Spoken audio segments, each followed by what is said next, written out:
merci pour les organisateurs qui m'ont invité et qui m'ont permis de partager avec vous quelques idées sur le foncier au Maroc. Le sujet qui m'a été proposé porte sur les évolutions récentes du foncier rural au Maroc, politique, pratique et conflit. Bon, j'ai accepté avec plaisir de traiter de ce sujet parce que je fais confiance à mon ami Omar, c'est lui qui me l'a proposé. Bien qu'il m'ait proposé un sujet vraiment bateau, où il est surchargé, où il y a le foncier rural, où il y a les évolutions, où il y a les politiques, où il y a les pratiques et les conflits. Bon, je me suis dit que quand même, si j'arrive à faire des arrangements, je pourrais répondre à ces différentes thématiques qui finalement structurent la question du foncier au Maroc. Je vais donc vous proposer un plan. Je vais commencer par partager avec vous quelques éléments d'information sur les caractéristiques du foncier rural au Maroc, son statut et surtout sa situation actuelle. C'est juste pour situer certains d'entre vous qui ne connaissent pas le paysage foncier agricole marocain. En fait, où est-ce que nous en sommes actuellement avec le foncier agricole au Maroc. Et puisqu'il s'agit d'évolution, je vais adopter une perspective un peu historique et remonter un peu dans l'histoire pour donner quelques éléments qui vont nous permettre de mieux comprendre la nature et l'origine de ce qu'on appelle la complexité du foncier rural et des statuts juridiques au Maroc, et notamment celui des terres collectives, et aussi pour mieux comprendre le sens des évolutions récentes. Et je vais intituler cette partie la situation du foncier agricole au Maroc. Donc il y aura les caractéristiques, il y aura des éléments sur l'histoire, et on va voir un petit peu la conception musulmane de ce droit et aussi la conception telle qu'elle a été proposée par les Français. Je ne vais pas vraiment traiter des politiques, mais plutôt des incidences des politiques sur la question foncière au Maroc. Alors pour l'aspect pratique, je vais plutôt l'aborder à travers ce que je peux considéré ou ce qui peut être considéré comme l'offre foncière au Maroc actuellement. L'offre foncière, c'est-à-dire la disponibilité du foncier et l'accès, j'allais même dire la disponibilisation, même si le mot n'existe pas, c'est-à-dire comment on a rendu le foncier, un certain nombre de décisions qui ont été prises pour rendre le foncier disponible et accessible. Alors, je ne vais pas trop m'attarder sur les questions du conflit. Mounia va le traiter juste après. Mais si vous voulez, je peux dire quelques mots. Et comme je suis discutant de son travail, je vais revenir aussi sur cette question du conflit lors de la présentation. Alors donc, j'ai mobilisé un certain nombre de données anciennes. Moi-même, j'ai travaillé un peu incidemment sur les questions du foncier. J'ai travaillé beaucoup sur les pasteurs nomades, que ce soit dans le Haut-Atlas, le Moyen-Atlas, ou bien dans l'Oriental, qu'ils soient transhumants, semi-nomades ou nomades. Et la question foncière était toujours là.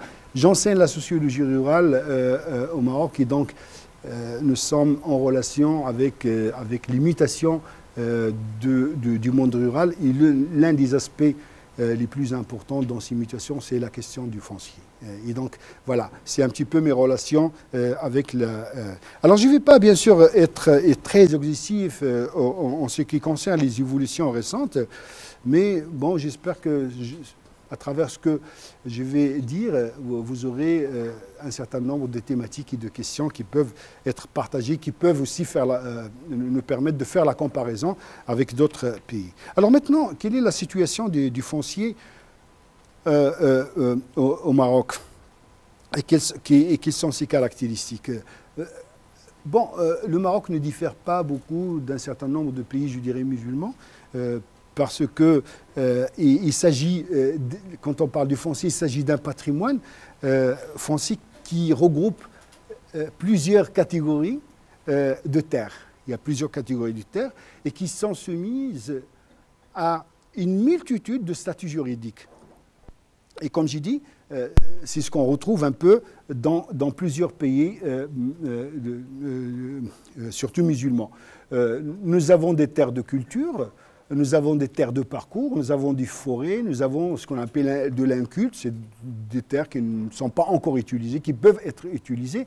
Et le tout fait 71 millions d'hectares, avec les terres de culture qui sont soumises à une pluralité de statuts. Je vais revenir sur chacun d'eux. Les terres de parcours, ce sont les terres collectives de parcours, parce qu'il y a aussi des terres collectives de culture. Ils sont soumis au régime collectif. Les forêts, ils sont soumis à la domanialité publique, donc ils sont entre les mains de l'État. Et les terrains cultes, voilà, qui sont dans des configurations très, très diverses. Alors maintenant, pour les terres de culture. Les terres de culture, nous avons 1, 2, 3, 4, 5 statuts. Donc nous avons le MEL qui est assimilé. Regardez, j'ai pris ça sur le RGA, c'est-à-dire le recensement général de l'agriculture, qui est fait en 1996. On est en train de faire un recensement actuel et nous attendons vraiment avec beaucoup d'impatience les résultats parce qu'il y avait énormément de mutations foncières que vous allez sentir à travers cet exposé et qui montre d'abord le MELC qui est assimilé. Regardez cette expression d'assimiler. Le MELC, comme tout, c'est la propriété privée, comme ça existe un peu dans le monde, cadastré, titré, enregistré à la conservation foncière, mais aussi des propriétés qui sont juste attestées par des titres adulaires, c'est-à-dire des connaisseurs de la loi qui vont inscrire le titre de propriété et qui a une certaine valeur juridique. Et de l'autre côté, vous avez les terres assimilées au MELC. Ce sont toutes les terres appropriées dans le collectif. C'est-à-dire les gens, on en a parlé hier, les gens qui s'approprient des terres, mais qui ne sont pas considérés de point de vue juridique comme de propriété, mais qui sont reconnus à leur propriété à cause de l'usage qu'ils en font. Alors la deuxième catégorie dans ces assimilés, et ça, je vous prie de me suivre, ce sont les 320 000 hectares de terres distribuées dans le cadre de la réforme agraire dans la fin des années 60 et début des années 70.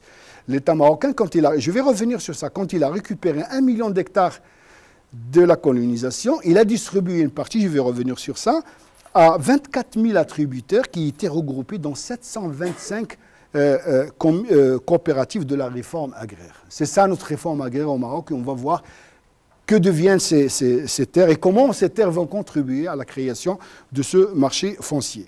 Alors le collectif, ce sont les terres de tribu qui sont des terres ici, nous parlons des terres de culture. C'est très important.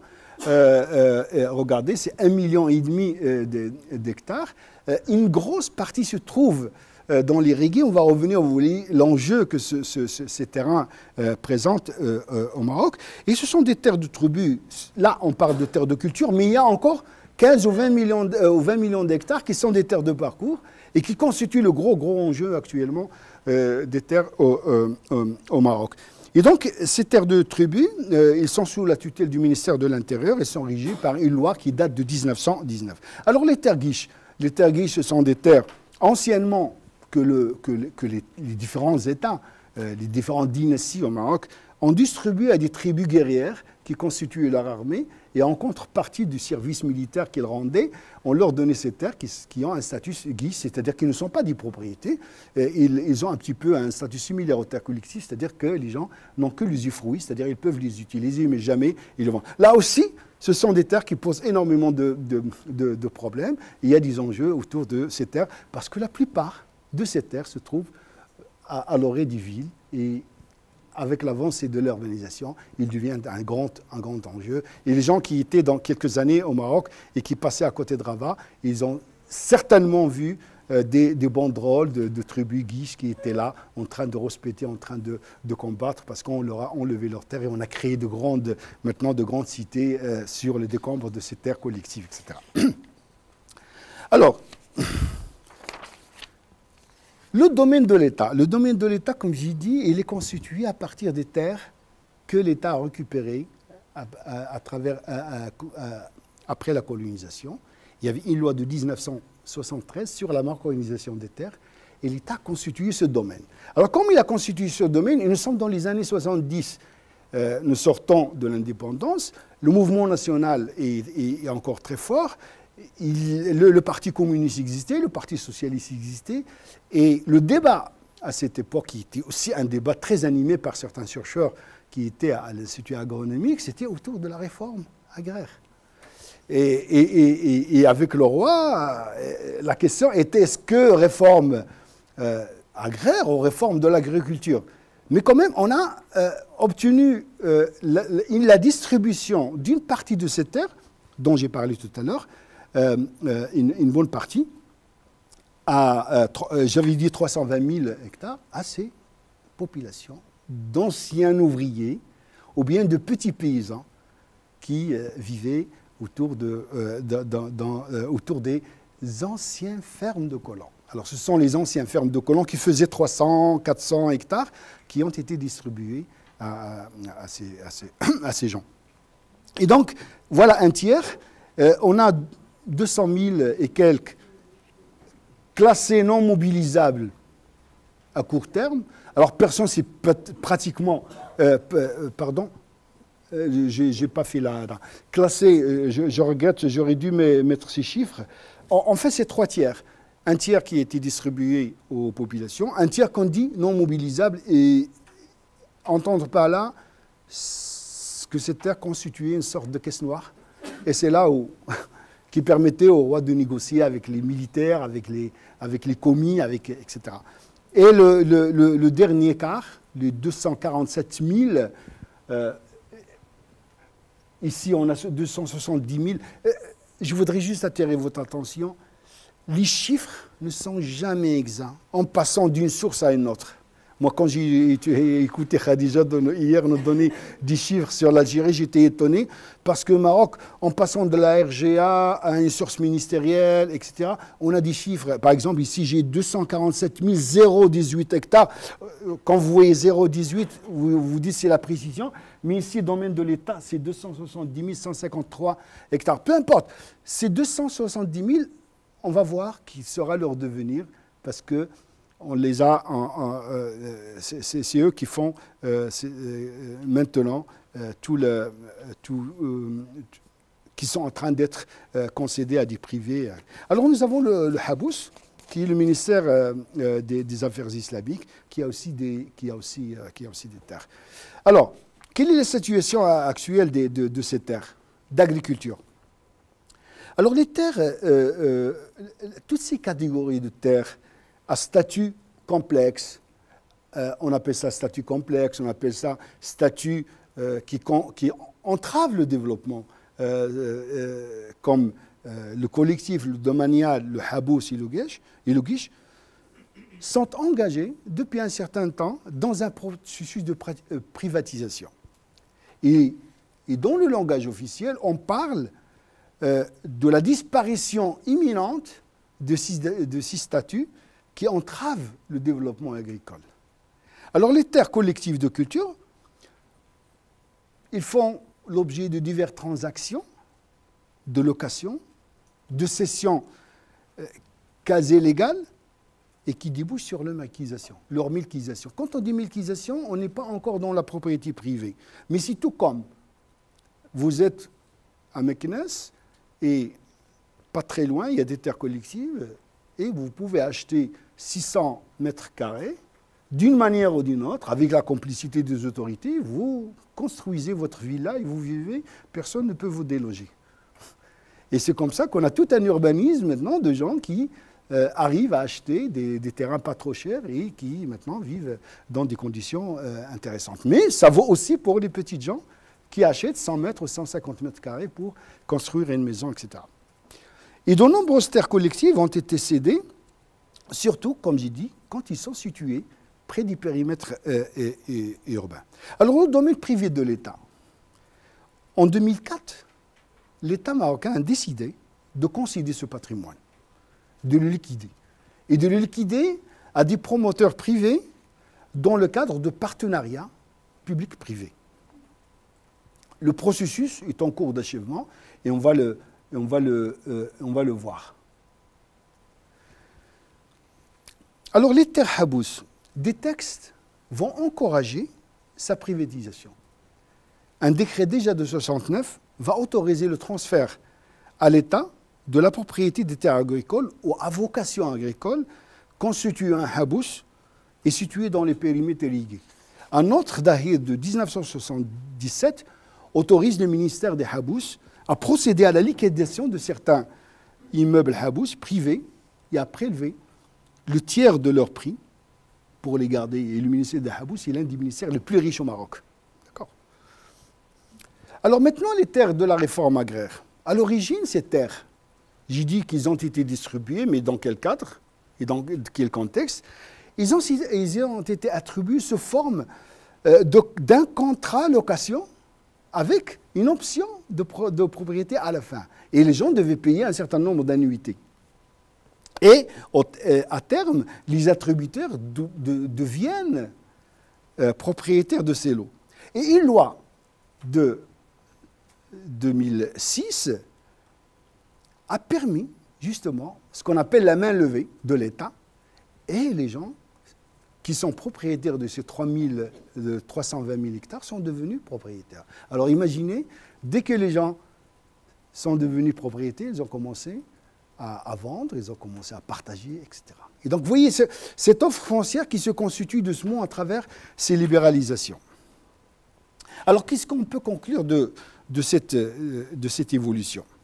Donc, d'abord, il y a une tendance affirmée et officielle à la privatisation des terres collectives, nous parlons jusqu'ici des terres de culture, domaniales, de la réforme agraire et à statut religieux.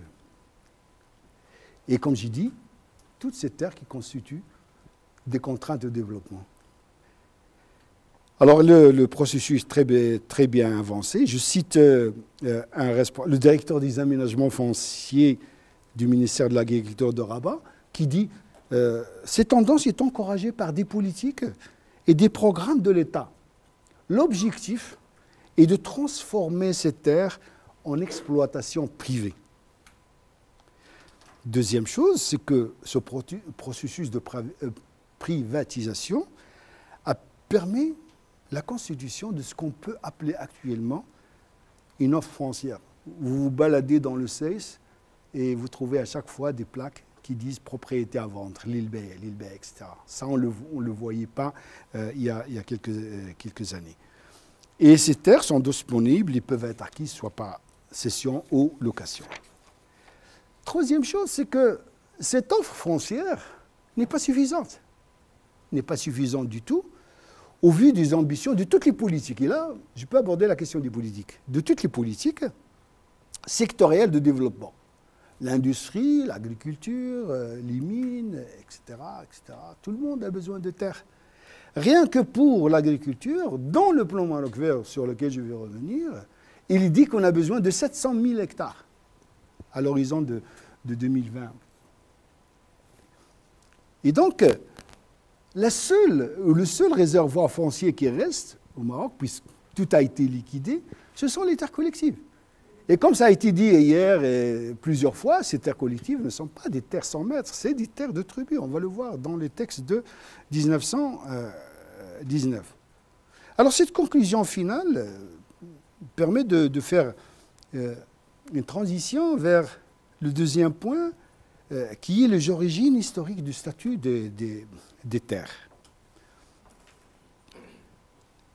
Donc, le statut juridique foncier au Maroc, on peut dire, et ça ce n'est pas une particularité marocaine, est composite. Il est imprégné de différentes conceptions du droit. Le droit coutumier, le droit musulman, le droit islamique et le droit moderne qui a été importé. Et les deux droits sont apportés par les conquérants. Le conquérant musulman à partir du 7e siècle et les conquérants, on peut les appeler comme ça, français, fin du 19e siècle, début du 20e. Alors je vais juste regarder la première conception qui est la conception islamique.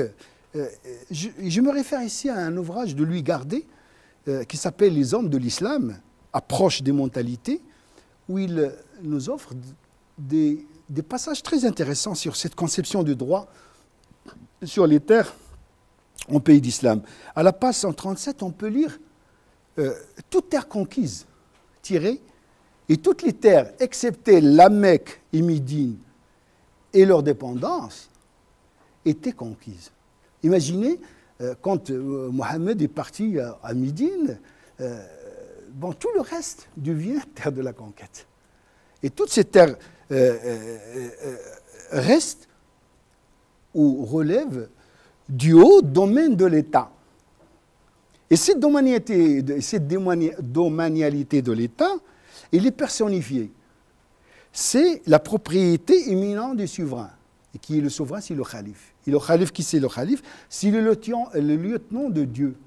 C'est celui qui tient lieu de Dieu et qui gère à sa place ces terres que Dieu a cédées aux musulmans. Et c'est cette conception de l'islam qui est à l'origine de cette domanialité de l'État sur laquelle on peut revenir et qui a été utilisée jusqu'à présent. Et donc le principe de la domanialité est exprimé par la notion de raqaba, la surveillance. C'est-à-dire que le lieutenant de Dieu ou le souverain, il est là que pour surveiller, raqib, une propriété qui lui a été léguée et sur laquelle il doit veiller en la concédant. Et là, on a le système de concession dont on a parlé. Donc, le calife, l'homme reçoit la terre en gérance et il doit veiller sur sa gestion. Voilà, c'est la première idée. Et gardez, et il nous rappelle que durant la moitié du XIe siècle, et ça c'est un fait très intéressant, l'invasion des tribus hilaliennes, les tribus hilaliennes sont arrivées du Caire au temps des Fatimides, ils sont arrivés au Maroc. Les Hilaliens étaient gênants pour les Fatimides. Alors, les Fatimides, ils ont essayé de les chasser, de les éloigner, en leur disant allez-y vers le Maghreb. Ils leur ont donné des concessions sur des terres. C'est-à-dire qu'ils sont arrivés avec des concessions sur les terres qu'ils pouvaient exploiter. Et les Hilaliens, nous avons encore énormément de tribus, toutes les tribus sur lesquelles nous travaillons dans l'oriental, c'est des tribus qui sont arrivées à cette époque, des tribus nomades qui ont colonisé des terres, etc. Voilà et l'idée de cette conception de droit où le souverain exerce un droit qui lui est légué par Dieu pour octroyer des terres à de loyaux serviteurs ou à des groupes qui constituent une menace dont il souhaite se débarrasser en les éloignant. C'est curieusement l'époque de Hassan II, quand il a été gêné par les militaires, et les militaires ont fomenté deux putschs, il leur a dit « Ne restez pas dans les casernes, sortez, faites des affaires ». Et c'est à ce moment-là où les 300 quelques hectares dont on ne connaît pas le devenir, on a commencé à voir apparaître de grands domaines qui sont gérés par des lieutenants, par des généraux, etc. Voilà une idée qui a fait son chemin et qui a continué jusqu'à nos jours. Et donc cette conception de droit, où toute propriété, finalement, n'est dans la pratique qu'une concession accordée et reconnue par le calife. Et son propriétaire peut en jouir tant qu'il s'acquitte des impôts et tant qu'il continue à la travailler. On a vu qu'au Maroc, aussi quand on appelle ça le makhzen, quand il octroie des fermes à des loyaux serviteurs, au moindre faux pas, il peut les retirer. C'est-à-dire vous pouvez gérer, mais vous n'êtes pas propriétaire de ces fermes, de ces gros domaines.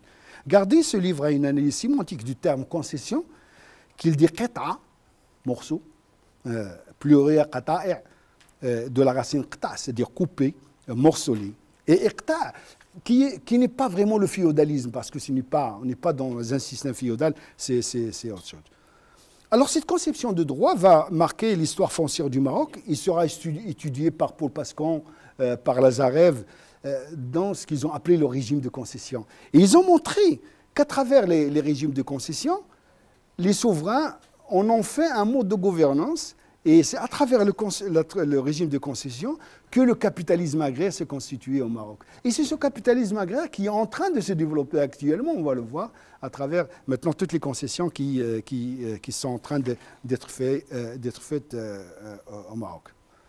Et donc, j'ai essayé de montrer qu'en fait, les régimes des cessions actuels dans un article n'est que, si vous voulez, une poursuite sous des formes édulcorées, modernes, légales, de cette pratique qui a existé de tout temps.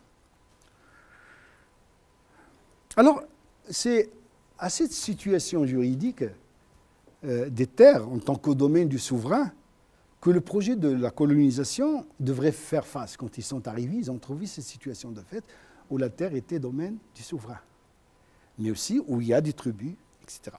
Et donc, ça me permet de parler de la conception juridique française de ce droit. Et là, je me réfère à un article récent d'un jeune chercheur publié dans un collectif qui s'appelle La gouvernance du local.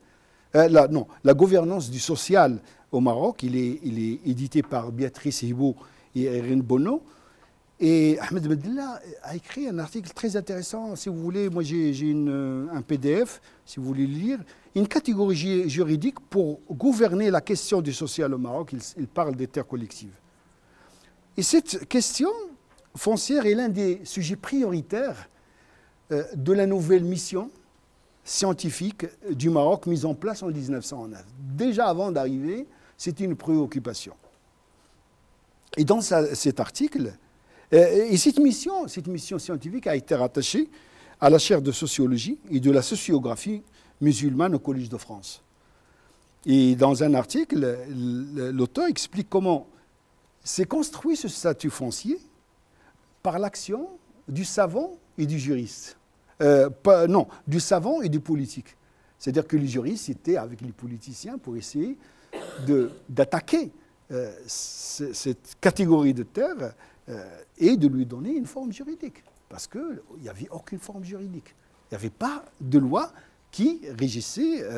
Et vous le savez très bien que toutes les lois au Maroc dataient de cette époque. À partir de 1919 jusqu'à 1920, toutes les lois sur les questions foncières étaient édictées à cette époque-là. Et dans cet ensemble de réformes foncières qui ont été entreprises par le protectorat en vue, à l'époque, de moderniser le pays. Alors Bendelah reporte un fait intéressant. C'est un article paru dans le premier numéro de la revue Maghreb, un article non signé, qui critique la création d'une catégorie sans fondement ni consistance. La propriété collective. Fiction juridique qui n'a aucune base ni dans le droit musulman, ni dans le droit français, et qui a été forgée de toutes pièces par le service des affaires indigènes et revêtue d'une forme juridique par le sieur Millot, pendant la guerre, confortablement installé dans les services civils du protectorat et, depuis la guerre, professeur de droit à Alger et à Paris. Voilà. Et tout au long des 4 années que paraît la revue, des auteurs marocains et français s'en prendront à ce détournement de la coutume, parce qu'il s'agit de détourner cette coutume dont j'ai parlé tout à l'heure, qui crée un nouveau régime foncier, je souligne ça en gros, facilitant la confiscation des terres et les abus liés aux expropriations et à la colonisation agricole. Et donc, cette loi, on voit quel est son objectif. Elle était là pour réserver, dans le sens de garder un patrimoine, mais aussi constituer des réserves. On peut puiser aussi. Et toutes les terres dont j'ai parlé tout à l'heure étaient puisées dans cette foncière.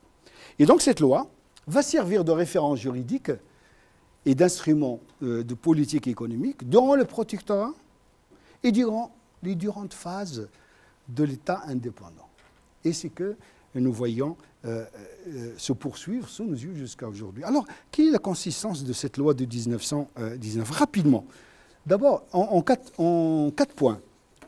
D'abord, cette terre collective de culture ou de parcours appartiennent à des collectivités tribales. La loi reconnaît, article 1, il reconnaît qu'ils appartiennent à des collectivités qui exercent un droit d'usage. Ce n'est pas un droit de propriété, c'est un droit d'usage ou de jouissance, selon les modes traditionnels. Vous allez par exemple à l'Agdal de Kemden, vous trouvez que les gens gèrent leur Agdal, c'est des prairies permanentes, d'une certaine façon, traditionnelle, avec beaucoup de rituels, etc. Ce sont les usages traditionnels. Mais ces terres sont sous la tutelle du ministère de l'Intérieur. Et le droit de jouissance et le statut d'ayant droit, ceux qui ont droit d'eux, est reconnu à tout membre de la collectivité, un chef de famille qui, selon la coutume, doit être de sexe masculin. Et les femmes sont d'emblée exclues de droit de jouissance.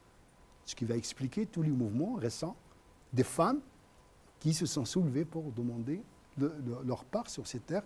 Et c'est ce que va traiter tout à l'heure Mounia. Et le ministère de l'Intérieur exerce son autorité de tutelle sur ces terres à travers un conseil de tutelle. Il y a un conseil de tutelle où siègent les représentants, ce qu'on appelle les nouab, les représentants des collectivités, des ayants droit. C'est pour ça qu'hier, avec Khadija, je me demandais comment on peut accéder. Et si vous voulez de la terre, vous vous adressez à l'autorité de tutelle qui prend conseil auprès des nouab, et c'est à travers ce conseil que la communauté peut décider de léguer ou de vendre, de louer, etc. C'est comme ça que ça se passe. Bien sûr, on peut parler de la qualité du nez, puisqu'elle a le pouvoir vraiment de marchander, de négocier, etc. Ça, c'est une autre histoire. Mais l'apparence juridique et l'apparence légale, c'est comme ça il est sauf, en tout cas. Et donc, ces terres peuvent, sous certaines conditions, faire l'objet de cession ou de location. Vous avez la loi de 1919, mais après, vous avez d'autres lois qui viennent apporter des amendements et des choses qui permettent leur cession. Voilà. Maintenant, sur les questions des politiques. Sur les questions des politiques. Bien sûr, le Maroc a engagé son économie dans une voie libérale et de nombreuses mesures ont été prises. D'abord pour libéraliser le marché du foncier. J'ai donné quelques indications, mais je vais en parler un peu plus en détail. Donc libéraliser le marché à travers la privatisation des terres. Et parallèlement, une politique libérale de développement agricole a été adoptée, formalisée, dans une stratégie dite Plan Maroc Vert, qui a été adoptée en 2008. Donc 2004, 2008, vous voyez, les choses changent. Mais la chose qui est intéressante au Maroc, et Omar, tu parlais hier de la manne pétrolière. Nous, c'est la manne. La manne vient d'autre chose. Le Maroc est un bon élève de la Banque mondiale et du FMI. Et il a bénéficié de 690 millions 500 000 dollars, dont la moitié est dédiée à l'agriculture dans le cadre du Millennium Challenge. Dans le cadre, et cet argent devait servir en partie à ce que Marc Michael appelle la mise à niveau pour atteindre certains critères de l'économie libérale. Et cette mise à niveau de l'économie libérale marocaine, surtout qui concerne l'agriculture, parce que c'est ça qui m'intéresse, passe par la création d'un marché foncier et une offre de foncier aux investisseurs. Alors, je vais donner l'exemple de cette libéralisation du marché foncier à travers la libéralisation des terres étatiques. Et dans un deuxième temps, je vais parler de la libéralisation des terres collectives que j'ai appelé l'accaparement programmé des terres collectives. Parce qu'il y a tout un programme pour accaparer ces terres collectives. Alors en 2004, j'ai dit, le Maroc a décidé de concéder son patrimoine, les presque 300 000 hectares, à des promoteurs privés dans le cadre de ce PPP. les modalités de partenariat, ce sont des locations à longue durée, mais aussi parfois des achats. Pour les durées de 40 ans, ce sont des terres à usage de plantation, d'investissement en plantation arboricole, viticole, forestière ou infrastructure agro-industrielle importante. Et la durée de 17 ans pour les projets de culture annuelle et d'élevage. Moi, j'ai visité des projets de culture annuelle, des gens qui font de l'assaisonnement sélectionné. Je peux vous assurer que c'est des choses plus que rentables. Et le montant de location, c'est 2000 dirhams, c'est-à-dire moins de 200 € par an. Alors, maintenant, j'ai essayé d'élaborer ce tableau. Je vais vous dire, moi je parle beaucoup de données, je vais vous dire, pas vraiment un secret, on a la chance d'avoir des étudiants qui sont devenus des responsables dans des administrations, donc on arrive à voir quelques données, voilà, et même ils ont la gentillesse de les élaborer et tout, voilà. Et donc ça a commencé en 2005 et vous voyez que on a démarré assez fort avec 44 000 nombre de projets. Vous avez le nombre de projets, deuxième tranche. Et on va revenir un peu après sur les... Vous voyez maintenant, jusqu'ici on a parlé de tranches, mais ici on devient plus précis et je vais rentrer dans le site de l'Agence de développement agricole, juste pour vous montrer un peu toute la richesse qu'il y a à travailler sur ces sites. Moi, c'est voilà, vous qui voulez travailler au Maroc, des étudiants, je parle d'étudiants. Alors, et donc, voilà un peu la situation. On est maintenant à 123 et ça continue, hein, ça continue. Et bien sûr, il y a des données qui manquent. Mais je voudrais juste voir aussi ici. Ici, c'est autre chose, c'est le nombre de projets. Et vous voyez, l'ADA commence à proposer des terres du domaine privé, mais aussi des terres collectives et aussi des terres habous. D'accord? Et donc, je voudrais juste souligner qu'ici, il y a une congruence, une rencontre assez forte entre privatisation des terres, une politique agricole qui est libérale et une manne financière qui a permis justement d'avoir et des projets maintenant se mettent en place, on va voir quelques-uns, des domaines agricoles voient le jour sur les anciennes fermes de l'État, elles-mêmes héritières, comme j'ai dit, des fermes de la colonisation, et maintenant un nouveau paysage est en train de naître. Ce sont des fermes de production très intensives qui se mettent et qui sont très subventionnées. Voilà. C'est pour ça que j'ai dit qu'il y a une manne foncière. C'est 320 millions de dollars. Vous savez, moi j'ai des anciens étudiants qui sont directeurs de certaines directions provinciales de l'agriculture. Ils ne savent pas quoi faire de l'argent, ils n'arrivent pas à dépenser l'argent. Pour la première fois au Maroc, le ministère de l'Agriculture a de l'argent. Le ministère de l'Agriculture a été le ministère le plus pauvre. Et pour la première fois, on a de l'argent. Voilà. Et personne, pour l'instant, ne se soucie des effets de cette agriculture sur l'environnement. Maintenant, quand vous entendez les gens de l'ADA, ils viennent mettre leur cadre logique où ils ont les prévisions, où ils ont les réalisations, et ils sont très contents, ils partent, et voilà. Alors, je voudrais que tout ceci est géré par une agence qui s'appelle l'Agence de développement agricole. J'avais écrit quelque part que c'est une agence immobilière chargée d'acquérir des terres agricoles pour les mettre à la disposition des investisseurs privés, et c'est qui rentre dans le cadre de ces missions en tant qu'agent d'exécution du plan Maroc Vert. Voilà, vous avez le plan Maroc Vert, et il y a une grosse agence qui est là pour trouver de la terre et pour mettre en œuvre cette terre. Alors maintenant, voilà le site de l'ADA. Alors je vais prendre au hasard peut-être. Hein. Vous voyez, regardez 2016, combien il y a d'appels d'offres. Je vais prendre un au hasard. Voilà. Alors, vous avez là l'Agence de développement agricole et le ministère des Habous et des Affaires islamiques lance l'appel d'offres, etc., de location de terrains agricoles, etc. Cet appel porte sur 13 projets répartis sur 7 provinces. Liste signalétique des projets. Alors, on va à l'oriental. Qu'est-ce qu'on va trouver? Il y a le projet de 39 hectares, 55 hectares. Vous avez sur les détails, et il vous donne... alors, ça ne fiche pas. Il fiche peut-être, oui. Oui.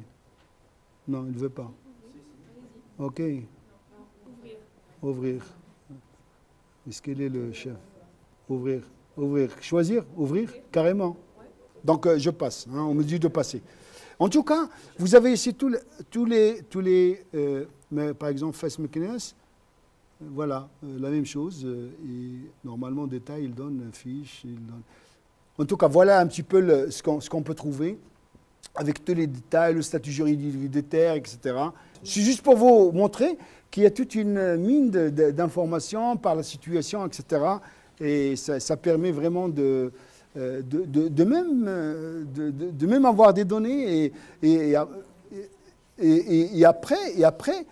après aller sur le terrain. Moi, j'ai eu l'occasion d'amener mes étudiants dans des fermes qui ont été montées. Vraiment, je vais vous montrer quelques exemples.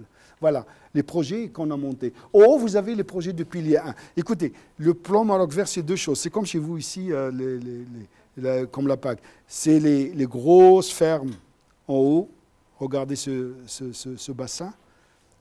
J'ai toujours dit que c'est un bassin où on peut faire du jet ski, tellement c'est grand. Et là, ce sont des terres, c'est 340 hectares. C'est 340 hectares qui sont toutes plantées d'arboriculture, toutes les espèces confondues. C'est un projet de 900 000 €, presque toutes subventionnées. Et vous avez énormément de fermes comme ça. En bas, c'est un éleveur du Moyen Atlas, un ami chez qui j'étais. Moi, j'ai les mêmes idées un petit peu. Et vous voyez, bien sûr, on donne aussi un peu aux petits. Mais regardez les dimensions, ça n'a rien à voir. Et là, c'est les terres Alors, il faut juste dire que, quand même, ici, ce sont des terres de parcours aussi, mais qui sont appropriées. Et ça rentre dans la coutume des gens. Ça ne pose aucun problème, ni à lui, ni à l'État, d'ailleurs. Et donc, vous voyez, lui aussi, il est en train de faire de l'arboriculture. Lui, c'est un éleveur. Il est en train de faire de l'arboriculture et il bénéficie des subventions dans le cadre du plan Maroc Vert. Voilà un peu le genre de projet qu'on monte actuellement sur ces terres qui sont concédées. Et donc, ce n'est pas, en regardant ça, ce n'est pas fini, parce que la mise, ces terres comme j'ai dit, ces terres du domaine de l'État ne sont pas suffisantes. Et comme j'ai dit, il faut 750 000 hectares pour la mise en œuvre de ça, à raison de 70 000 par an.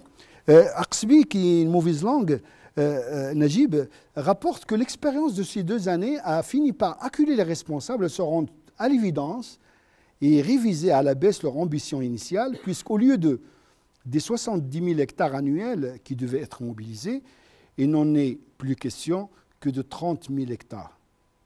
Et comme lui n'a pas la langue dans sa poche, ce qui est en soi déjà un aveu d'échec patent. À lui, c'est un anti-plan Maroc Vert. Alors maintenant, je vais parler de l'accaparement programmé des terres collectives. Non, on a parlé jusqu'ici des terres de culture, maintenant on va parler des terres collectives. Alors, j'ai dit que l'histoire des terres collectives est l'histoire de leur accaparement. Depuis que ces terres ont existé, on a toujours pris sur ces terres dans les périodes précoloniales, dans la période coloniale et durant toute la période de l'indépendance. Et ces terres font l'objet de prélèvements de tous les secteurs de l'économie. Et je vais vous montrer un tableau fait par la direction des terres collectives, qui est au ministère de l'Intérieur, pour voir tout simplement. Et si vous voyez très bien, aussi, voilà, la transparence à la manière du ministère de l'Intérieur. On vous donne les pourcentages. On ne vous donne pas les chiffres absolus. Alors, sur une assiette foncière X, l'exploitation foncière prennent 58%. Ce sont les premiers clients des terres collectives. Et ça, on va voir, depuis le protectorat. Les zones d'habitat, 18%, les infrastructures, 10%, l'énergie, 10%, et les zones industrielles, 10%. Alors, je voudrais juste dire que je vais laisser de côté les zones d'habitat, peut-être que Mounia va en parler, mais les deux grands clients, à mon avis, qui sont... Ici, on ne parle pas d'agriculture. Hein. On ne parle pas d'agriculture parce que c'est... Voilà, c'est presque une caisse noire du ministère de l'Intérieur. Il y a l'exploitation des phosphates, il y a l'énergie qui est en train d'émerger. Et si vous voulez, c'est l'État lui-même ici, l'État itself, comme on dit, qui se sert. Et nous avons la mastodonte de l'économie, qui est l'OCP, d'Office chérifien du phosphate, et de l'autre côté, le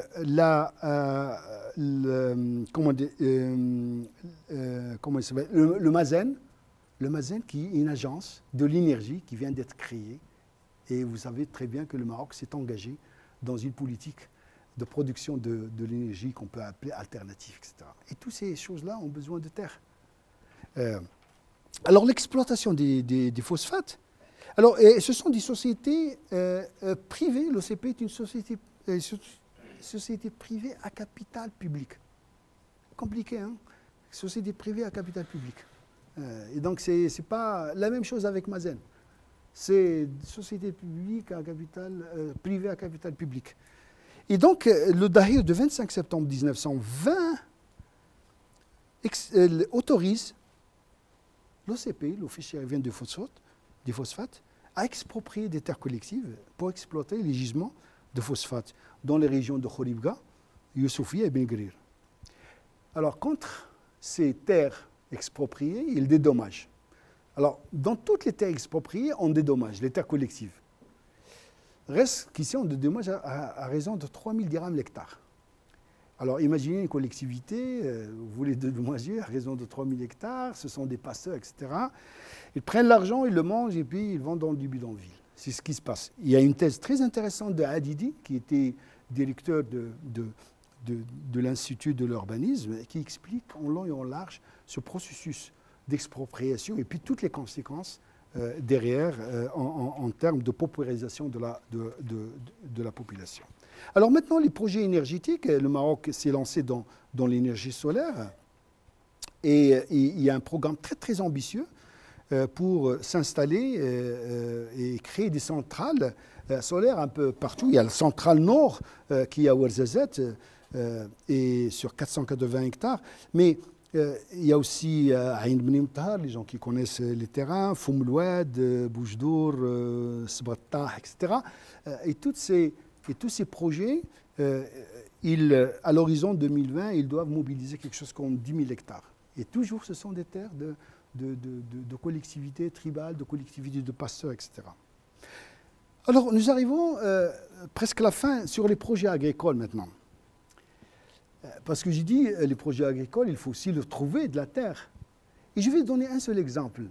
Les projets agricoles de création de nouvelles palmeraies au Maroc. Ça existe en Tunisie, ça existe en Algérie. C'est pour dire qu'on est dans un monde globalisé, que les mêmes politiques et les mêmes processus sont en cours dans nos différents pays. Ce sont des projets d'intensification agricole installés sur des terres collectives nouvellement acquises. Comment ils sont acquises? Encore une fois, c'est à travers la DAR, la Direction des Affaires Rurales. Il faut s'adresser à la direction qui va mobiliser le conseil de tutelle avec les Nouab. On va les amadouer, on va leur miroiter des choses et puis on va acquérir légalement des terres légalement. Ce sont des terres légalement acquises, mais bon, c'est légal, mais c'est pas moral, comme je dis toujours. Mais voilà, c'est comme ça que ça, c'est ça.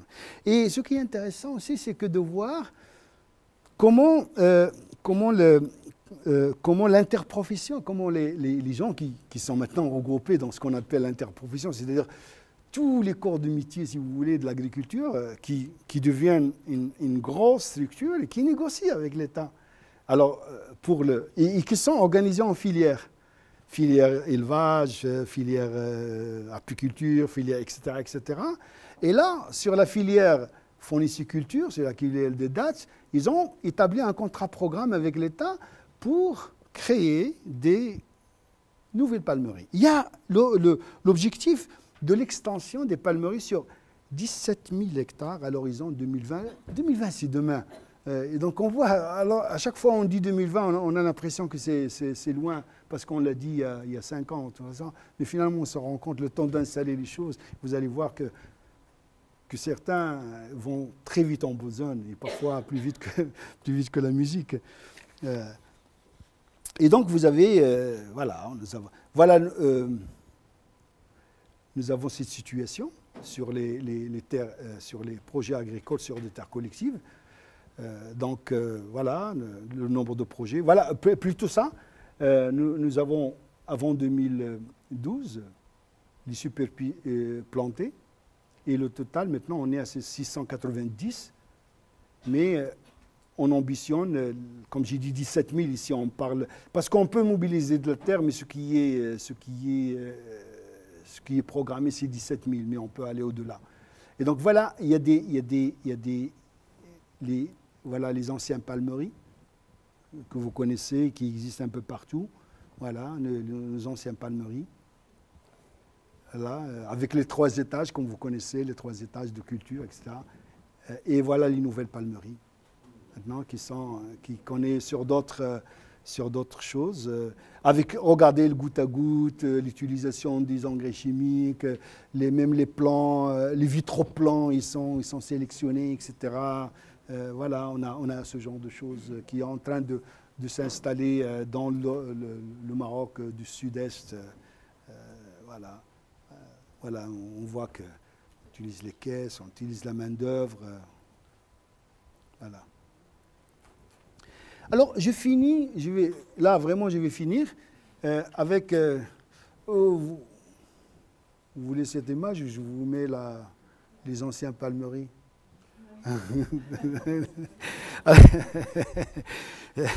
Alors, je termine maintenant avec un chantier qui vient d'être lancé actuellement. Sur la privatisation des terres.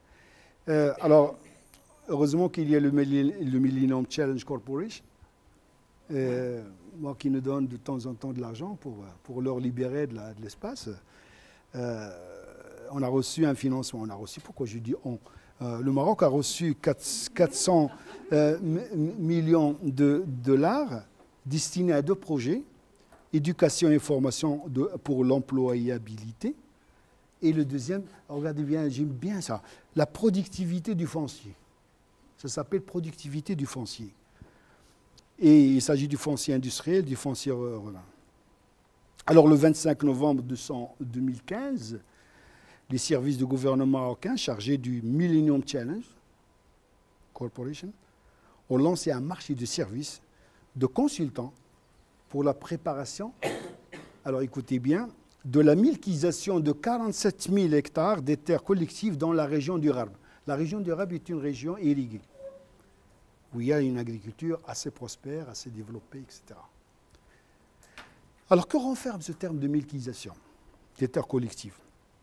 C'est un processus qui commence par la délimitation et l'immatriculation de l'assiette foncière du collectif, l'établissement et la publication de la liste des ayants droit, lotissement et l'attribution des immatriculations de lots. C'est-à-dire que le processus doit aboutir à la fin vers un titre foncier et vers un foncier qui peut être mis sur le marché du foncier. Alors, pour vous donner une idée de l'approche, je vais vous lire un extrait des TDR de ce marché. Alors, vous savez, parfois, notre situation nous favorise parfois. Bon, étant connu comme quelqu'un qui travaille un peu sur ces questions foncières, j'étais contacté par ces consortiums qui travaillent sur ça.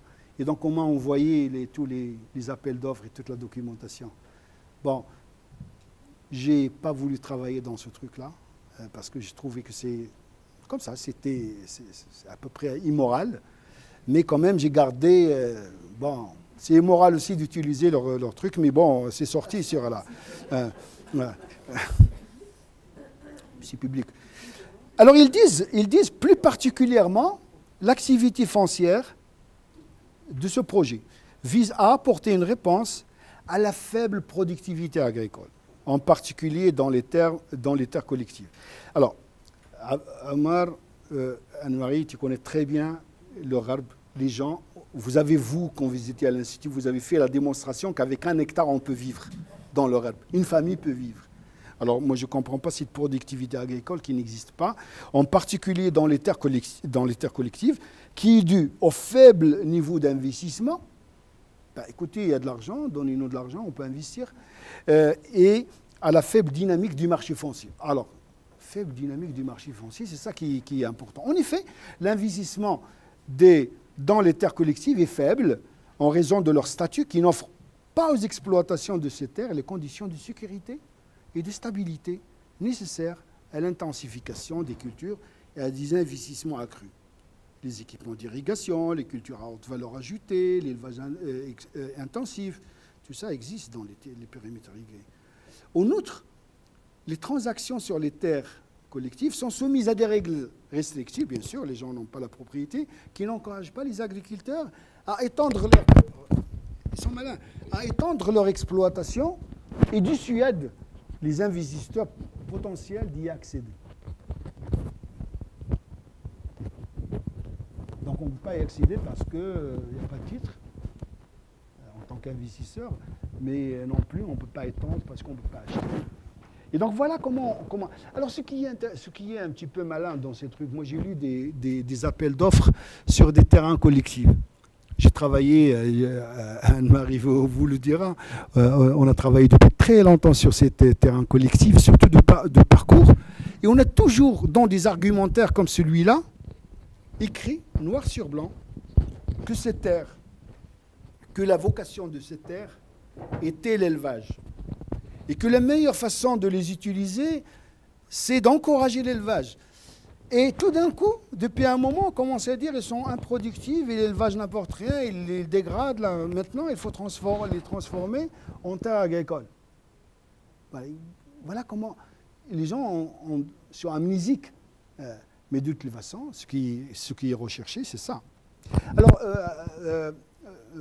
Omar, je ne vais pas parler des conflits. On aura le temps mais je dirais tout simplement que même dans ces régions de Gharb, est né un grand mouvement qu'on appelle le mouvement Soulaliyat, c'est-à-dire les femmes originaires des tribus qui se sont soulevées, qui se sont organisées parce qu'ils étaient exclus de tout droit d'usage ou de la propriété ou même du partage des compensations sur les terres concédées. Et ces femmes ont obtenu gain de cause. Et maintenant, les femmes ont leurs droits et on peut revenir sur comment ils sont arrivés à ça et quels référentiels juridiques ils ont mobilisés. Voilà, c'est très, très intéressant. Il y a des écrits. Je peux vous donner des écrits si vous voulez. Alors, qu'est-ce qu'on peut dire en conclusion?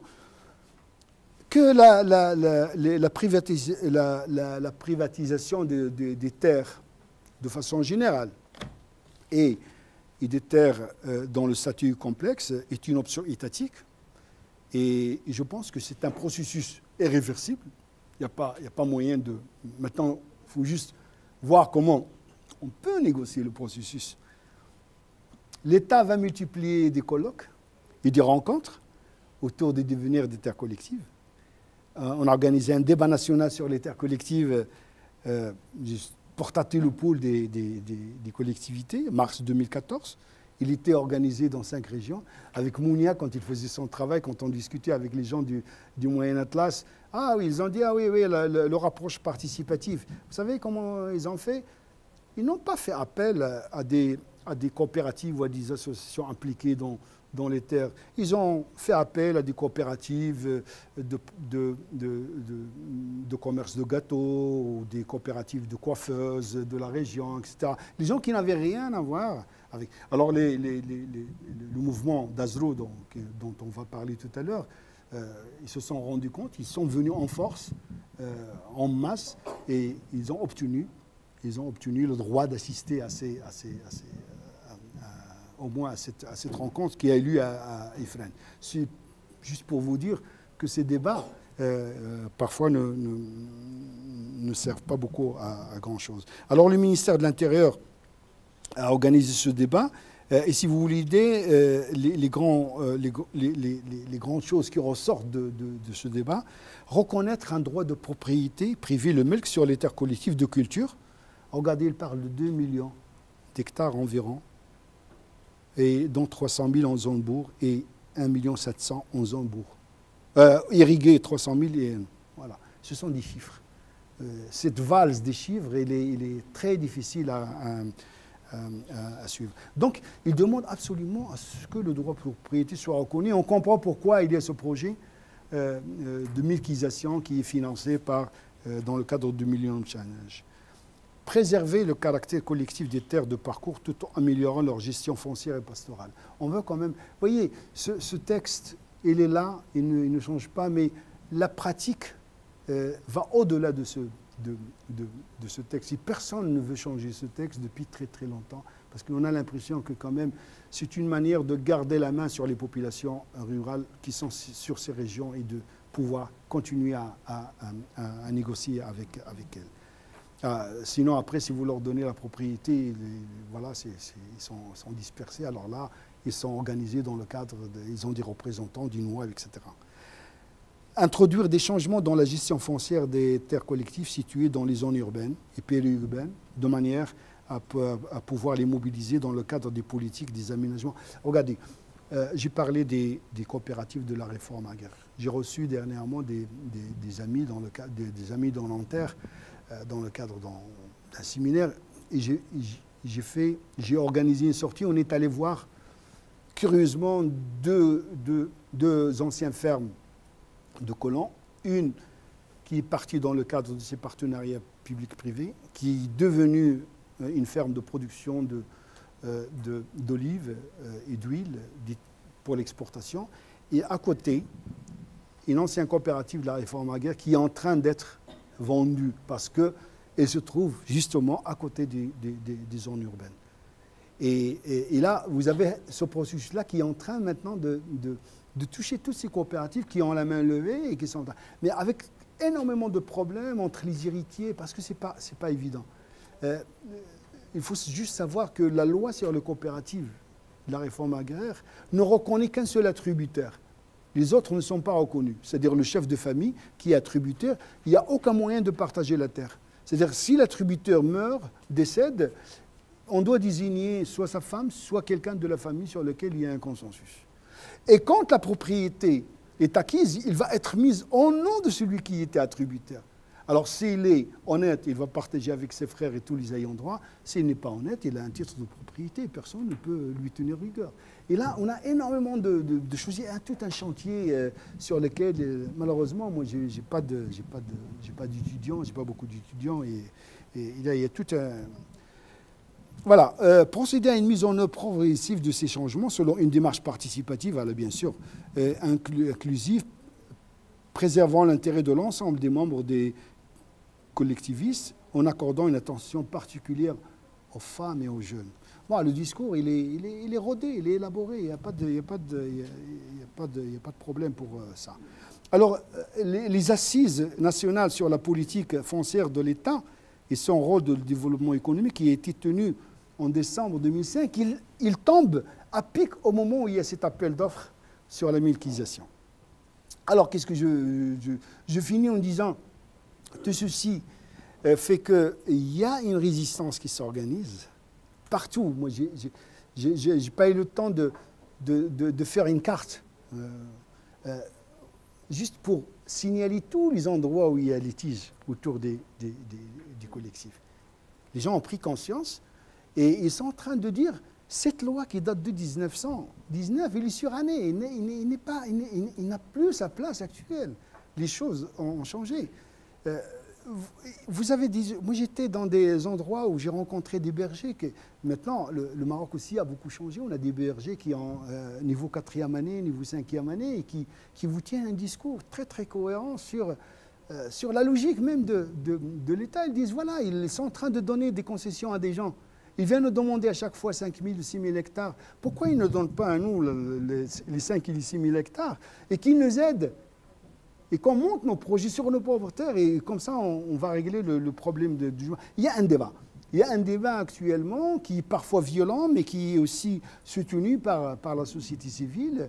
Et voilà, et je ne sais pas demain, de quoi demain sera fait, mais en tout cas voilà la situation actuelle de cette question foncière et je vous remercie.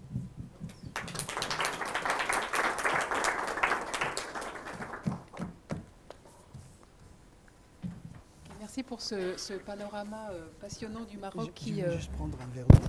Oui. Non, ça va, je vais y aller. Qui fait vraiment écho, je pense, pour tous ceux qui sont familiers d'autres pays, à vraiment des processus qui se déroulent en parallèle dans d'autres pays. Moi, ce que je retiens peut-être quelques points avant de passer la parole à la salle, c'est l'intérêt d'interroger la pluralité des statuts et puis de remonter dans l'histoire longue pour voir d'où ça provient. Vous avez parlé de pluralité des statuts et je pense qu'il y a aussi du pluralisme juridique derrière sur lequel vous vous êtes pas beaucoup étendu un petit peu à la fin avec des éléments, mais voilà, donc c'est pas uniquement une pluralité juridique, c'est en termes de texte, c'est aussi à l'intérieur, dans le fonctionnement de ces différents régimes, des choses qui sont absolument passionnantes. Et puis en même temps, un espèce de mouvement vers une espèce de systématisation, un mouvement un peu systématique vers le régime de la propriété privée, qui est appuyé par une politique officielle dans ce sens-là. Mais en même temps, on a envie de dire, le paradoxe, c'est qu'en fait, malgré tout ce volontarisme, la pluralité, elle perdure, quoi. Donc c'est intéressant de voir qu'il ne suffit pas d'avoir un projet de privatisation, ni même forcément de dynamique d'individualisation à l'intérieur de ces différents régimes, pour que, finalement, il y a quand même une persistance de cette pluralité qui est intéressante à explorer, à mon avis, parce qu'elle signifie des choses. Ce qui est intéressant aussi, c'est le lien que vous faites avec la question des modèles agricoles, et je trouve que les photos parlent d'elles-mêmes. Et donc raccorder ces questions foncières à des questions surplombantes et à la fois, voilà, de quel modèle agricole on veut, pour qui, avec qui. Et puis ces questions environnementales qui semblent quand même assez lancinantes dans ce type d'environnement, dans ce type de contexte écologique.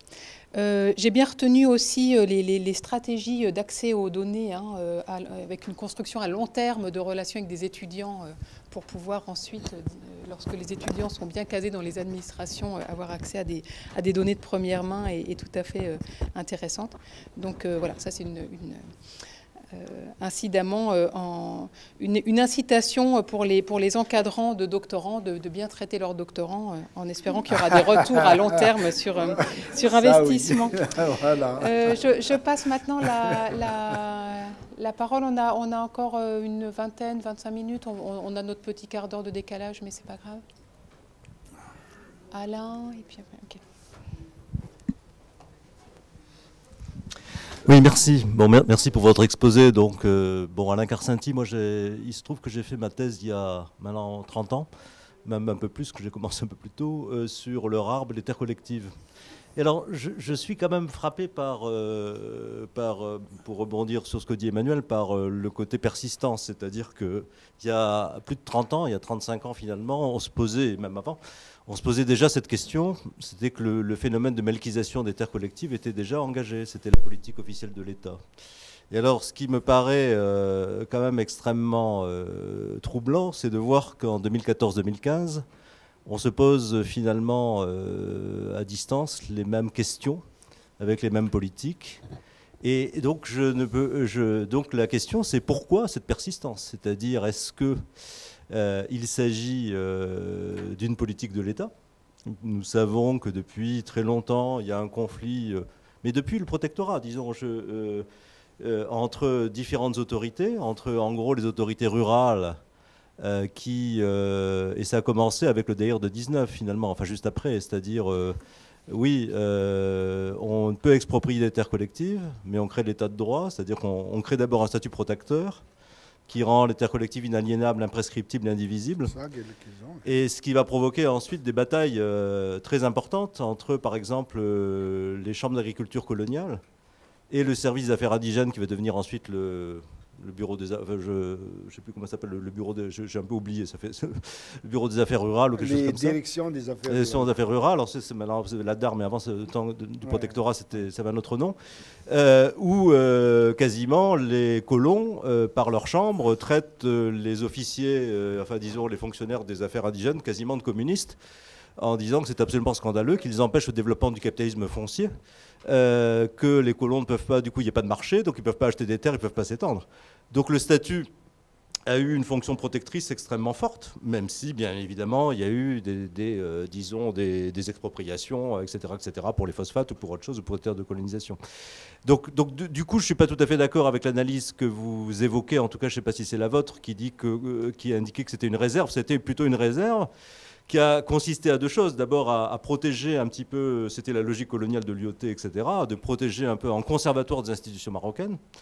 Et deuxièmement, une autre raison, c'était, et je vous l'avais évoqué à la fin de votre exposé, il y a des papiers qui indiquent qu'il faut surtout fixer les paysans marocains à la terre, il ne faut surtout pas qu'ils aillent dans les villes parce qu'on est en 19, 2 ans après la Révolution russe, ça pourrait devenir un prolétariat fauteur de troupes, c'est écrit dans des papiers, etc. Donc, alors, la question, c'est est-ce qu'il n'y a pas une continuité extrêmement forte entre finalement ces logiques, disons, du début du XXe siècle, disons, d'avoir un statut de maintenir les paysans à la terre avec du contrôle social derrière, et le fait que 35 ans, 40 ans après, on est avec la même discussion, avec pratiquement les mêmes arguments, et que finalement, pourquoi ça n'a pas avancé alors que, disons que l'intervention de la Banque mondiale au Maroc, dans le secteur rural, elle n'est quand même pas si récente, etc., etc. Donc est-ce que, on sait que pendant longtemps, le ministère de l'Intérieur, qui avait la tutelle, qui a toujours la tutelle sur les terres collectives, a bloquer les projets de modernisation du ministère de l'Agriculture pour des raisons de clientélisme, de maintien effectivement des gens à la campagne, etc. Est-ce qu'il y a aussi des difficultés particulières avec le fait qu'il y a de nombreux ayants droit sur des toutes petites parcelles de micro-parcellisation, que ces gens, il y a beaucoup d'absentéistes, etc., etc. Donc ce qui me frustre dans votre exposé, c'est qu'on voit bien que c'est cette continuité, mais en même temps, on aimerait savoir finalement pourquoi il y a cette résilience de cette question des terres collectives, notamment les terres collectives agricoles, à la limite, dire sur le parcours, on peut comprendre, ça intéresse moins la mise en valeur, etc. etc. Donc voilà, quelle est un petit peu votre réponse sur ce plan? Je préfère répondre, parce que là, oui, parce que là, moi, je n'ai pas une grosse mémoire.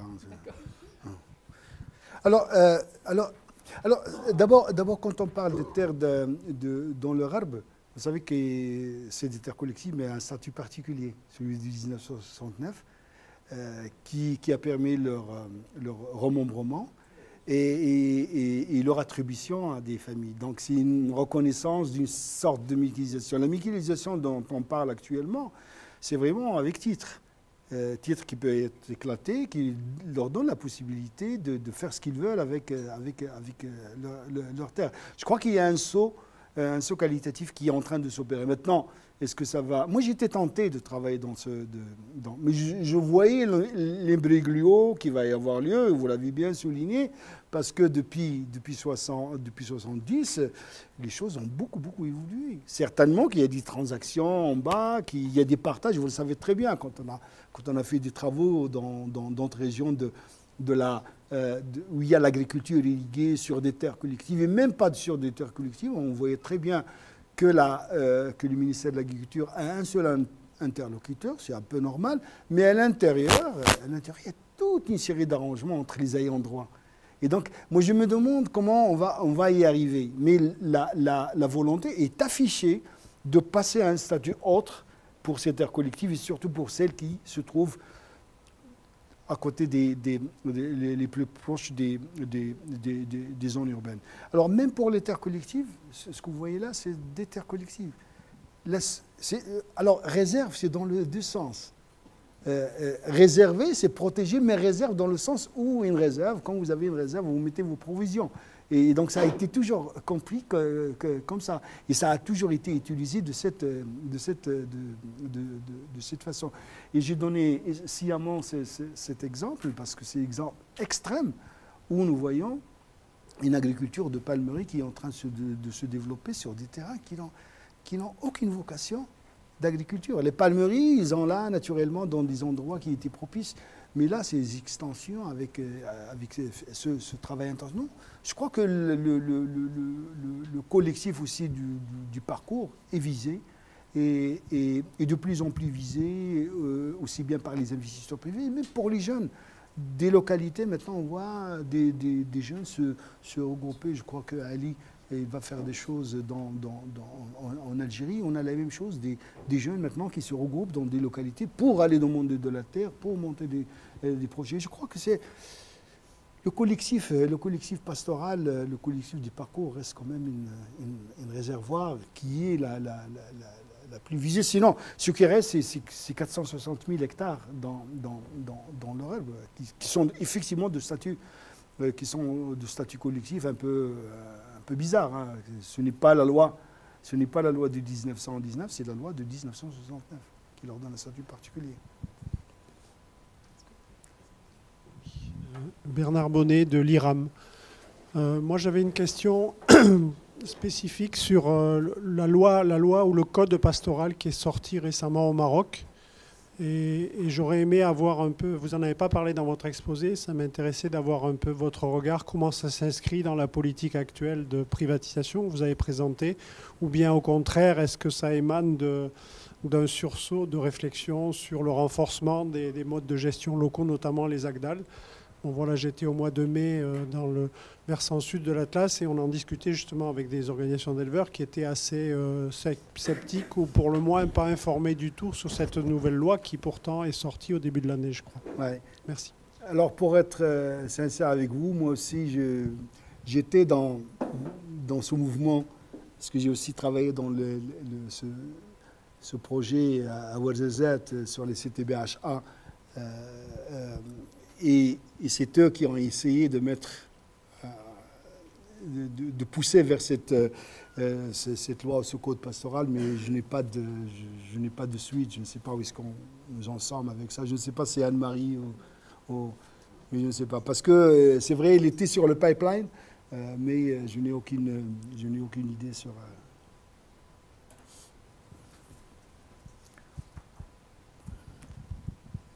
Philippe Jouve. Retraité. Je voudrais discuter avec vous de deux questions que vous avez abordées dans votre exposé, très intéressant. La première question concerne effectivement l'image que l'on voit ici sur l'écran.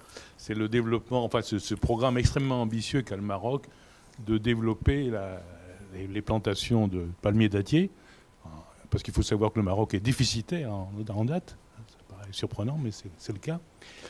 Et on s'aperçoit qu'effectivement, une partie de ces projets se sont faits sur des terres collectives à proximité des anciennes plantations, des anciennes oasis, enfin des anciennes palmeraies plus exactement.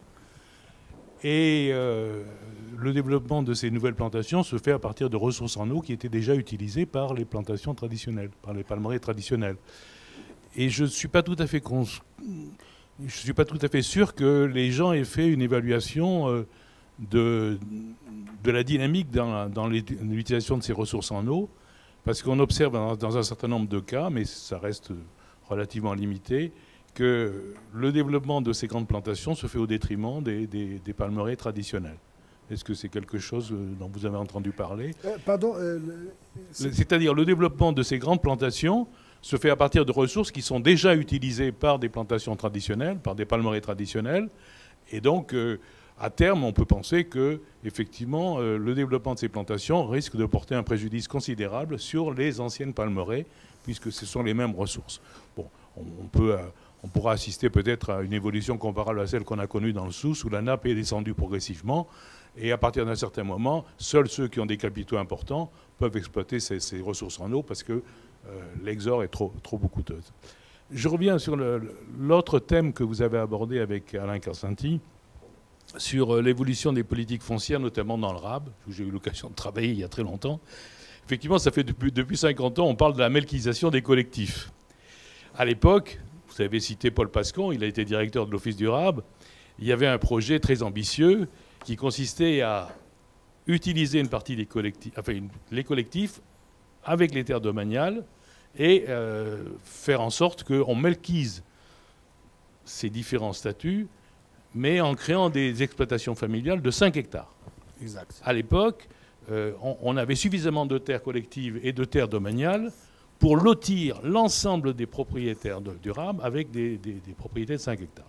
Bon, ça n'a pas été fait pour tout un tas de raisons, parce que d'abord, une partie des terres de colonisation ont été vendues à des grands propriétaires marocains, enfin des grands investisseurs marocains en dehors de la loi.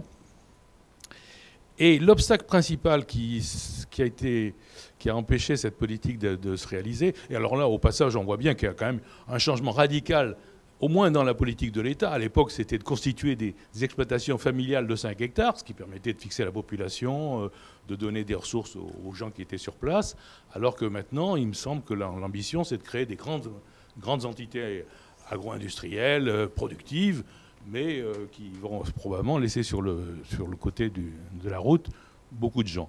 Mais je reviens à l'obstacle qui, à l'époque, avait empêché la réalisation de ce projet très ambitieux sur le plan politique et social. C'était le fait qu'on n'arrivait pas à arrêter la liste des ayants droit dans les collectifs.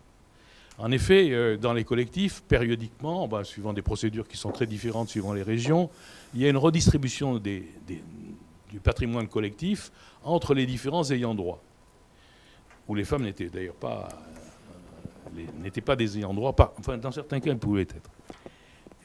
Et ça a été l'obstacle principal. Est-ce qu'il y a eu une évolution dans ce domaine-là? Est-ce que la liste des ayants droit a été arrêtée? Parce que si elle n'est pas arrêtée, les gens, évidemment, ils refusent qu'il y ait un changement de statut, parce qu'ils disent, il y a mon fils qui va arriver, et je veux que mon fils il ait un droit sur la terre, et donc je ne veux pas du tout que l'on modifie les règles de dévolution de ces terres collectives. Alors j'aimerais bien savoir ce que vous Je vais commencer par vous remercier et vous dire et vous rappeler peut-être que quand je suis arrivé à l'Institut agronomique, je rentrais, vous connaissez le DSH, et j'ai entendu du bruit dans le fond, c'était, on organisait un pot pour votre départ. Oui, Madame Jouve. Donc la qualité de mes réponses, la qualité de mes réponses sera excusable parce que vous connaissez bien le sujet sur les terres dans le Gharb. Donc, effectivement, j'ai dit qu'il y a le 1969 qui, effectivement, allait dans le sens d'allotir et de créer des exploitations qu'on appelle viables, etc., sur 5 hectares. Dans l'Europe, ça a été fait, hein, ça a été fait, mais avec ce statut un peu hybride qui n'est pas vraiment la melkisation, et même les gens ne voyaient pas le bout de tunnel, comme c'est dans le cas des terres de la réforme agraire, où, moyennant des annuités, on peut avoir la main levée. C'est ce qui s'est passé depuis 2006, et l'affaire est plus ou moins réglée pour un certain nombre de choses. Il y a 320 000 hectares maintenant qui peuvent être considérés comme des... on attend le recensement pour voir comment on va les appeler, ces nouveaux propriétaires. Parce qu'on s'attend en tout cas, je m'attends à un bouleversement concernant le nouveau recensement. Vous vous souvenez, le dernier recensement nous a permis de voir quand même qu'on a perdu 500 000 exploitations agricoles et qu'on est passé de 7 millions d'hectares de terres cultivables à 9 millions d'hectares. Et les 2 millions, ils sont pris sur les terres collectives et sur les forêts, etc. Les recensements apportent des choses intéressantes. Maintenant, sur les questions c'est vrai, il y a cette idée d'abord dans le RAB où effectivement ils sont arrivés en faisant jouer cette loi de 69, à avoir ces lotissements, mais avec cette difficulté qu'il y a un seul attributaire et c'est lui qui est l'interlocuteur de l'administration. Et je me demande comment on va régler la question de la militarisation, au nom de qui on va la mettre, etc. Et c'est ça la difficulté, aussi l'intérêt de ce travail qu'ils vont faire. J'espère qu'ils vont s'entourer de gens qui connaissent un peu le travail. La question des ayants droit de façon générale, si vous vous souvenez, quand je suis arrivé à l'Institut, Paul Pascon était encore en vie, on a vu le projet Moyen Atlas Central qui a bloqué, et on a appelé à la rescousse Paul Pascon et son équipe. Et la première des choses, quand on est arrivé chez les gens, les éleveurs de Moyen Atlas, ils nous ont demandé de les aider à établir la liste des ayants droit. Et c'était le piège. Nous, on n'a pas voulu rentrer dedans. Parce que, ça a été dit hier, la question des étrangers et des autochtones joue énormément là-bas. Les gens qui étaient là depuis 3, 4, 5 générations, qui sont arrivés en tant que bergers, qui sont devenus de grands propriétaires, utilisent de fait le parcours. Parce qu'ils sont là, avec 5 000, avec 4 000, etc. Et c'était un nombre, comme j'ai dit hier, ces gens, la légitimité, ils ne l'attirent pas de l'ethnie ou de l'appartenance tribale, ils l'attirent de loyalisme à l'État et de le fait qu'ils sont marocains. Et là, cette question des ayants droit est vraiment... Maintenant, quand je parle avec les gens du Moyen Atlas, il y a une grande partie d'eux qui souhaitent que les terres de parcours leur soient attribuées. Et dans ces attributions, je suis sûr qu'il n'y a aucun moyen de faire si on n'introduit pas les gens qui nous considèrent comme non ayant droit. Et là, c'est un débat qui va être ouvert. Alors maintenant, sur les questions de la femme, on va voir avec Mounia tout à l'heure que les femmes ont obtenu le statut de l'ayant droit. Juste sur la question des ressources utilisées. Curieusement, en ce moment, moi j'étais appelé avec de l'Université libre de Bruxelles sur un projet qui est monté par des biologistes.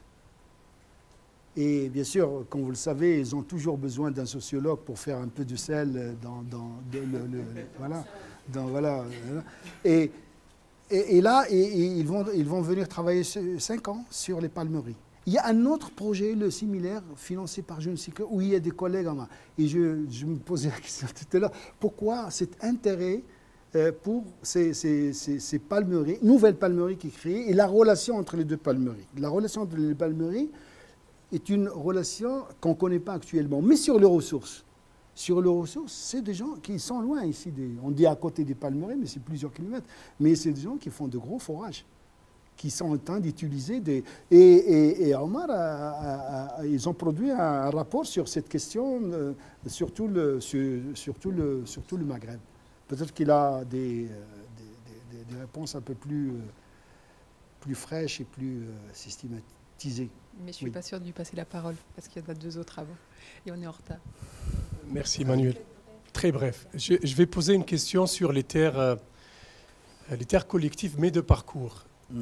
L'impression que j'ai eue en écoutant votre exposé, qui est très riche, qui m'a appris plein de choses sur le Maroc, c'est qu'il y a l'État qui a une politique de privatisation, qui utilise les terres de parcours collectifs comme des réserves, et que les agropasteurs, les gens qui ont les droits sur ces parcours subissent. Alors qu'il y a normalement, j'imagine, une dynamique aussi d'appropriation privative aussi sur ces parcours de la part de ces agropasteurs eux-mêmes.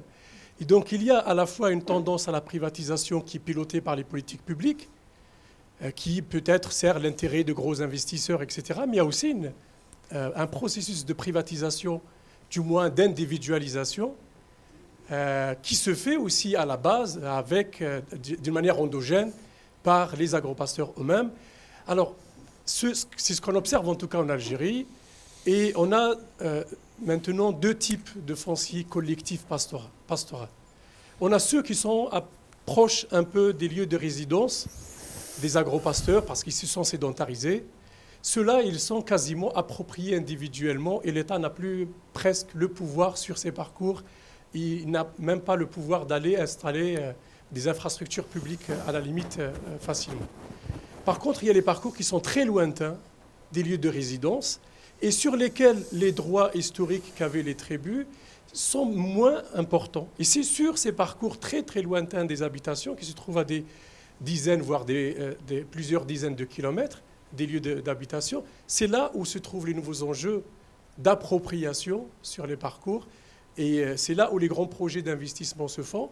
Et c'est là aussi où les agropasteurs essayent d'étendre leur influence à travers des actions collectives, etc. Donc j'aimerais bien avoir votre avis sur... Moi, je suis... Pour essayer de gérer au mieux le temps là, sur les 5 minutes qui nous restent, on va prendre votre question, la question d'Omar, et puis je vous laisserai, si j'arrive à me rappeler, je vous laisserai boucler. Voilà. D'accord. Hassan Karouche de l'IRC. Donc moi, juste une toute petite remarque par rapport notamment à la photo qui est, qui est ici. C'est que ce que l'on voit, c'est quand même de l'arboriculture sur des terres collectives. Ouais. Et de l'arboriculture. C'est des palmiers. Des palmiers, ouais. Donc, qui sont... voilà, qui symbolise quand même un attachement à la terre très fort, un ancrage à la terre très fort. Et ça me fait penser un petit peu à une enquête de terrain du côté de Meknès, où j'avais vu une manifestation d'ayants droit pour faire arracher des arbres d'une personne qui aurait eu un bail de 80 ans, quelque chose comme ça, donc qui avait un droit, donc il avait le Qanoun avec lui, hein, mais les manifestants... en fait, entrer dans une controverse en disant il y a le qanoun et il y a le haq. Et que le fait de mettre cet arbre-là, c'est le qanoun, mais le haq dialogue, il faut qu'il enlève les arbres. Donc je souhaiterais savoir, voilà, qu'est-ce que tu en penses de cette on va dire, controverse entre le droit et l'usage, ou le qanoun et le haq, qui se fait sur les terres collectives. Merci. Non, je voulais simplement rebondir un peu sur ta question et en même temps...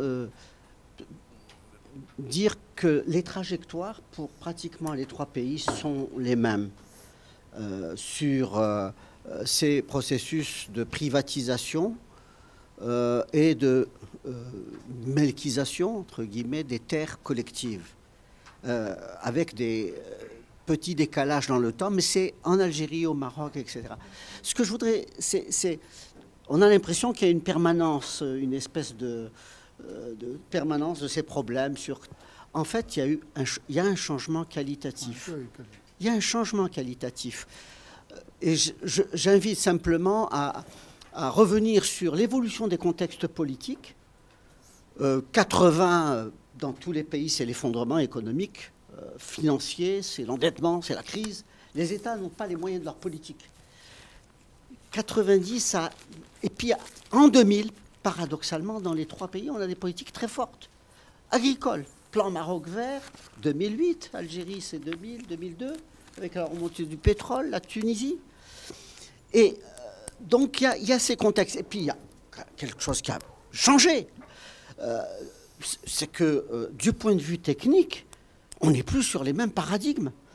La révolution des forages, du transport, les nouvelles modalités et la marchandisation, je veux dire, l'attraction des marchés, les prix de marché et des viandes et des légumes et de cette démographie. Et tout ça a modifié. Et alors, qu'est-ce qu'on a dans les 3 pays? On a eu l'émergence très forte d'une classe d'entrepreneurs citadins qui reviennent à une vieille tradition, c'est vrai, d'emprise sur les terres des campagnes, enfin sur les terres. Il n'y a pas de développement industriel accéléré, il n'y a pas de... Quelles sont les opportunités d'investissement appuyées par les politiques publiques? C'est ça, c'est la terre. Et ça devient un enjeu. Alors, simplement, je voulais simplement dire, la paysannerie n'est plus, parce qu'on est frappé quand même. Tu parlais de résistance. Il y en a. Mais face à cette montée de la privatisation, il y a une... Je ne sais pas si politiquement la paysannerie n'a plus. On est en train de créer, vous avez ça, une agriculture, moi je le dis, enfin c'est une vieille... D'ailleurs je me suis rendu compte, c'était une expression de Bourdieu dans le déracinement. Une agriculture sans agriculteurs. Partout. Dans ces zones de front pionnier, c'est la mécanisation, c'est l'économie d'eau avec les machins, c'est... Oui ou non? Enfin voilà, c'est ce que je voulais dire. Alors en Algérie en tout cas c'est le cas. Non. Ok, non, merci Omar. Ok, non, parce donc que vous là, avez 2 minutes pour convaincre Omar. Non. Pourquoi non? Pourquoi non? On est ces derniers temps, on est à l'école, on est en train de travailler sur l'intégration de la petite et moyenne agriculture dans le marché. Voilà, on est en train de travailler aussi pour le marché. D'accord? Et on est sorti sur le terrain, voir un peu la structure des exploitations, voir qui fait quoi. Alors, dans le CEIS, 90% ont moins de 4-5 hectares. Et ce sont des gens qui sont en train actuellement de faire de la pomme de terre, qui sont en train de... Bien sûr, ils le font avec les techniques nouvelles, sinon tu n'auras pas de pomme de terre, tu n'auras pas d'oignons, etc. Mais c'est des gens qui sont là. Paysannerie ou pas paysannerie, je suis en train de réfléchir avec les gens de Nanterre sur ça. Il y a des agriculteurs petits qui sont là, qui vivent de différentes manières. Ils sont dans des situations d'ancrage dans des territoires, etc., et créent des terres. Non, moi je pense qu'il y a... Alors politiquement, il n'existe pas parce que dans le plan Maroc vert, tu ne trouveras pas une mention d'agriculture paysanne. Tu ne trouveras pas une mention d'exploitation agricole. Je l'ai dit et tout le monde s'est fâché. Tu trouveras agriculture solidaire. Qu'est-ce que ça veut dire? Allah alam. Voilà. Mais les gens, Saïs produit de l'oignon et produit de la pomme de terre, ce sont les petits. Et dès que là, ça c'est juste une sortie de quelques jours. Et dès que la superficie augmente, on passe du maraîchage à l'arboriculture. Et là, on est dans autre chose. On est dans la pomme, on est dans la pêche, on est dans la prune à sécher, etc. Donc il y a encore, on est quand même 13 millions de ruraux. Bien sûr, le rural a beaucoup changé, tout ce que tu veux, etc. Mais il y a encore des gens qui vivent de l'agriculture, qui font de l'agriculture l'une des ressources de revenus, qui maintiennent des espaces agricoles, etc. Comment on peut les appeler, je ne sais pas. C'est des gens qui... Les ouvriers agricoles, ils travaillent. Ils sont arrivés même à changer les horaires de travail. Ils arrivent à 7 h du matin, à 1 h, ils arrêtent. Ils te disent, moi j'arrête. Ils prennent leur douche, ils descendent, voilà, voir Barça, voir, etc. C'est autre chose. Les filles, maintenant, ils ne veulent pas que leur visage soit brûlé. On les appelle d'ailleurs ninja, ils mettent des trucs comme ça parce qu'ils veulent garder le travail avec des gants, etc. Les choses sont en train de changer. Alors pour les questions, les photos, l'ancrage, les gens qui font ces agricultures, ils n'ont aucun ancrage avec cette terre. Tu sais, à côté, tout d'un coup, depuis que ces gens commencent à faire de l'agriculture ici, il y a l'aéroport de Rachidia qui commence à fonctionner. Ce sont des gens qui vont prendre un avion, atterrir, prendre la 4x4 du chauffeur qui va les attendre, aller regarder un petit peu ce qui se passe. Ils n'ont aucun ancrage. L'ancrage qu'ils ont, c'est d'investir, d'exploiter pendant 10-15 ans et laisser la pagaille. Moi, je pense, je les vois comme ça. Et c'est pas qu'ils ont une visibilité. Non, bien sûr, ils vont non pas marquer la visibilité, ils vont créer des paysages autres. Ça, on le voit actuellement. On n'a pas le temps de vous exposer toutes les photos, mais il y a un paysage qui est en train de se transformer. On est en train de travailler sur ça.